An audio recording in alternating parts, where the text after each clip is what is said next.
Amazon Prime Video is one of the best apps that you can download for your TV. Well, in today's tech video, I'm going to show you 3 different ways of how to install Amazon Prime Video on your Samsung Smart TV.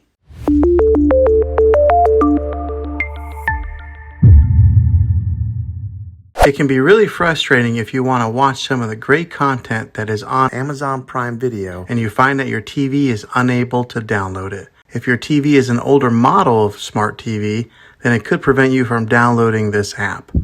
So the way that I'm going to show you how to install Amazon Prime Video will be able to work on any model of TV, on any year of TV. You just have to have an HDMI port on your TV to plug into. I recommend getting a Roku stick or an Amazon Fire Stick. Both of these media streaming players have the capability of download Amazon Prime Video. You then use a Roku or Fire Stick as your main streaming player, which bypasses the operating system on your TV. If you want to spend a little more and get a more robust device that gives you a few more options, then take a look at the Apple TV 4K. All these devices plug into the HDMI port on your TV, no matter how old it is, no matter what model it is. I've had great luck with all these streaming players, and I'll put links in the description down below of where you can get one of them. Well, hopefully this video was helpful for you. If it was, go ahead and click a thumbs up on it. Go ahead and subscribe to my channel. I make tech videos all the time, and I would love to have you back in the next one. Take care.